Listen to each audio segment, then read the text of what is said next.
this before, Jared, but you had a big 2020, sort of garnered a lot of attention for sparring with Tyson Fury, knocking out everybody you faced. What are you looking to accomplish here in 2021? I'm looking to be dominant. I'm looking to get the best fights. I want to beat prospects. I don't want to beat bums or anybody who hasn't fought anybody. I want to fight people who have good backgrounds, good pedigrees, amateur champions, things of that nature. So I'm looking to prove myself all this 2021, ready for whatever. And thank you, everybody, for joining us on the call. You've been through this before, but in case you've forgotten, please use the raised hand button on the Zoom to ask questions. If you cannot figure that out, please message me privately in the group, but not to everybody. Just message me, and I will put you in the queue as well. But preferably use the raise hand button in order to ask questions. If you cannot figure out either of those methods, you can text me, but I prefer you not, because I have enough things going on here without getting a bunch of text messages. So we will kick things off. First question will come from the man who figured out how to raise his hand first, J.R. Bell. J.R., I'm going to unmute you, and please ask your question when ready. Hey there, what's going on, Brother Jared? Hey, how you doing? Doing all right. Seeing that you're, coming from Toledo, that's a, very historical boxing city there. Like, how is it, coming from that particular city and working with the coaches there, like your coach, Derry Riley? It's great. I love the atmosphere, really. My city is a big boxing city, so it's really second nature. Love all the love and support I get. And my coach, of course, is the best coach in the city. That's why I got with him. But he also started me, so it's a loyalty thing for me and him. But it's a lot of good coaches in the city. I respect all of them. Take advice from them. They all look out and help out with help out with different tips and things of that nature. But my coach, to me, is the best, and we get the job done. So I love it. I love it there. I mean, I've talked with him recently, and he said, like, you've gone back and forth between Toledo and I think it's Houston right now. So how has that, been going with that schedule? It's been good. I actually just recently moved to Houston, so now I reside there to make it permanent. I had to get out the city, just a lot of distractions. Want to stay focused and, better myself. It's a lot of different opportunities in Houston, so. Yeah, I moved there, but it's been good though. I've been getting some good work and things like that. So I'm also working with my strength coach more often. So we got a lot more things coming. And thank you very much, Jr. I think one of Jared's camp partners was in the background. Yeah, just walking around, and Jared mentioned that they just moved to Houston. Full time, but I think once we get fans back, he'll be able to sell a lot of tickets over in Toledo.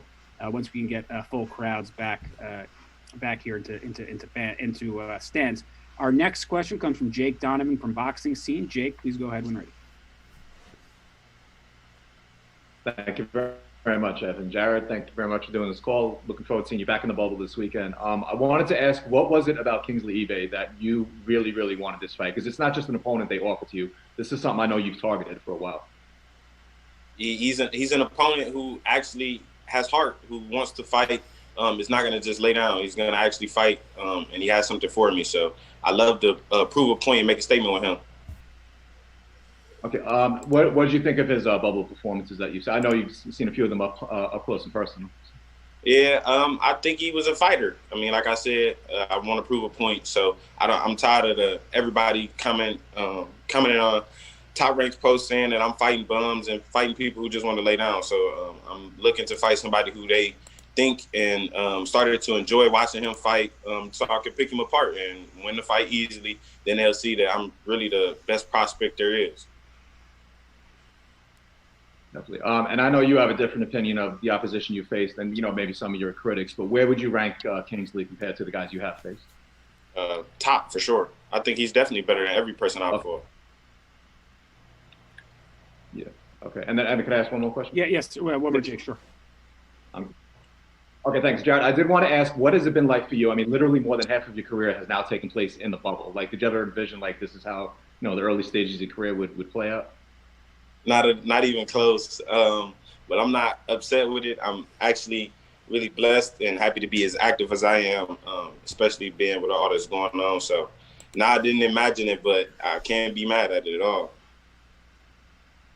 Thank you very much, Jake. And our next question will come from Jeremy Harridges. Jeremy, please unmute and go ahead when ready.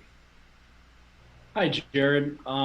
Looking at Kingsley's last fight with Guido Vianello, I was curious to hear what you thought about his performance, and what did that tell you about Kingsley Ibeh as a fighter? I picked it apart. I dissected it myself. I didn't think it was too great of a performance. Seeing he got tired and think that he could have done a lot of different things. But, I mean, hey, that's what I planned to show myself, so I don't want to tell everybody my game plan, but just know that I didn't think it was that great of a performance, and it definitely can be dismantled easily. You're a young fighter early on into your career. You're already rated 38th in the heavyweight division by BoxRec.com. Do you have a timeline in your head when you could see yourself entering a top 20 or even a top 10 type scenario? 2021. That sounds about right. Thank you very much, Jeremy. And next, we're going to go across the pond to our friends at Pro Boxing Fans, Jonathan Nagyoff. Sorry. Please go ahead when ready, sir. Cheers, Evan. Hey, Jared. Just a quick one from me. I just want to know what you're going to show us that's different this year in 2020. You had a great 2021, rather. You had a great 2020. Do you want to show us anything different, or is it going to be the same Jared Anderson we saw in 2020? I mean, the only difference I have to show is the diversity of myself. I think I kind of show some of that with Rodney Hernandez.